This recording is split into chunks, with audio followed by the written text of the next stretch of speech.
Hello all, I hope आप सब ठीक हो। सी हम लोगों ने लास्ट वीडियो में क्या डिस्कस किया था, modes of how a person can be a member of any company, then is there any criteria to be a member of the company. We have discussed all these points. See आज हम एक छोटी सी concept discuss करने वाले हैं, that is difference between the member and share holder of the company. See हम लोग बहुत बार ही इंटरचेंजली यूज करते हैं ये वाला टर्म, कभी हम मेंबर बोल देते, कभी हम शेयर होल्डर बोल देते। See there is a minor difference between both of them, but generally if the company is limited by shares ना, तो बहुत जगह पे member is share holder and share is also member of the company. See अभी आपको समझ रहा हो शेयर होल्डर मतलब क्या, उसके नाम पर से ही आप बता सकते हो। Any person who is holding the share, we will call that person as a shareholder. ठीक है, सो हम सिंपली बोल सकते हैं कि holder of shares is known as share holder of the company. और हम लोगों ने मेंबर का डेफिनेशन में क्या देखा था, कंपनीज एक्ट क्या बोलता है, मेंबर कब बन सकता है कोई भी पर्सन, एक तो वो एग्री करता है मुझे कंपनी की शेयर्स लेने हैं, और सेकेंड क्या, उसका नाम क्या है, रजिस्टर ऑफ मेंबर्स के अंदर एंटर किया है।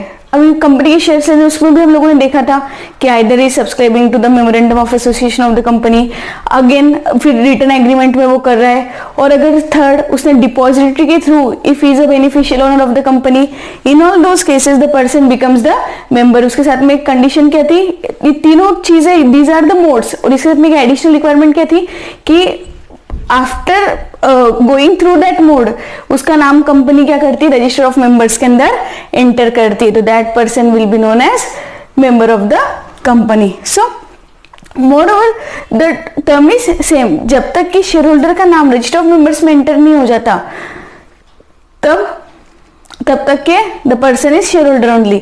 जब उसका नाम रजिस्टर ऑफ मेंबर्स में एंटर हो जाएगा तब that share holder will be known as member, तब दोनों भी सेम कैपेसिटी के रहेंगे। अभी आपको लगेगा ऐसा कैसा हो सकता है कि पर्सन के पास में शेयर्स है बट उसका नाम रजिस्टर ऑफ मेंबर्स में एंटर नहीं है। सो देयर आर सब बहुत कम ऐसे सर्कमस्टांसेस आते हैं कंपनीज एक्ट में जहां पर ये ऐसा कोई सिचुएशन आता है। सी ट्रांसफर का एक हम ले सकते हैं, ठीक है। अभी हम लोगों ने देखा था कि ए के पास सपोज शेयर्स है, उसने किसको शेयर्स ट्रांसफर किए, बी को। ए ने इंस्ट्रूमेंट ऑफ ट्रांसफर एग्जीक्यूट किया जिसकी वजह से ए के जो शेयर्स थे वो क्या हो गए, बी को ट्रांसफर हो गए, ठीक है, शेयर्स ट्रांसफर टू बी। ठीक है, इस केस में बी के पास में क्या आ गए, कंपनी के शेयर्स आ गए। बट अभी ये प्रोसेस, जब तक प्रोसेस तो कंप्लीट हो गया, शेयर ट्रांसफर का प्रोसेस कंप्लीट हो गया और बी के नाम पे क्या हो गए, शेयर ट्रांसफर हो गए, बट जब तक कि बी का नाम रजिस्टर ऑफ मेंबर में एंटर नहीं किया जाता तब तक हम बी को कंपनी का मेंबर बोल सकते हैं क्या, नहीं। इस केस में B is a shareholder because shares are transfer to him, but unless and until जब तक उसका नाम हम रजिस्टर ऑफ मेंबर्स में एंटर नहीं करेंगे तब तक we can't call him member. ठीक है, एक ही हो गया ट्रांसफर का। देन ट्रांसमिशन में भी सेम हम लोगों ने देखा था, ट्रांसमिशन इज ऑल्सो प्रोसेस कि अगर कोई पर्सन है, कोई डिसीज्ड पर्सन है, उसके शेयर्स ऑटोमेटिकली उसके लीगल रिप्रेजेंटेटिव, लीगल हेयर को क्या हो जाते हैं, ट्रांसफर हो जाते हैं। इस केस में ए की डेथ के बाद में उसके शेयर्स क्या हो गए, बी को ट्रांसमिट हो गए।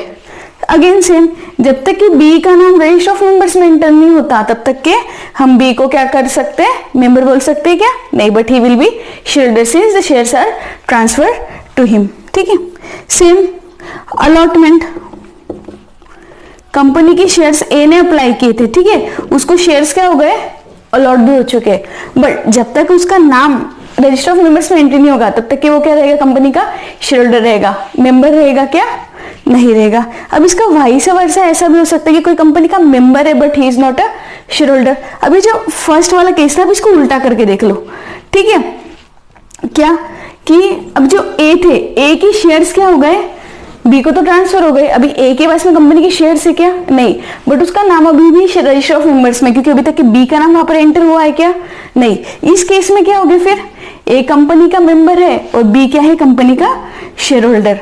ठीक है, so these are some circumstances जहां पर के a person at one time can be member और अ शेयर होल्डर। ठीक है, so this is just a minor difference between the share holder and member. और एक ये वाला जो डिफरेंस है, एक मेजरली कहां पर आपको देखने मिलता है, when the company is limited by guarantee, से गारंटी कंपनी तो इसमें शेयर्स नहीं है, तो इस केस में कंपनी का जो हम लोगों ने देखा था, if the company is limited by guarantee, तो जो मेंबर्स अपना लाइबिलिटी अंडरटेक करते हैं under the liability guarantee clause, तो we call all those persons member for that particular company, तो उस केस में शेयर होल्डर नहीं होते।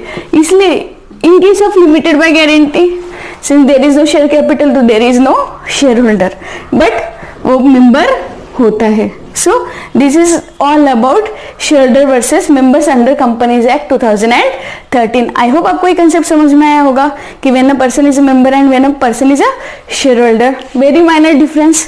ठीक है, अगर आपको मेरा वीडियो पसंद आया है तो do like, subscribe my channel, do refer to your friends, keep watching, stay updated. कोई डाउट है तो do mention it in comment section. फिर मिलेंगे, बाय बाय।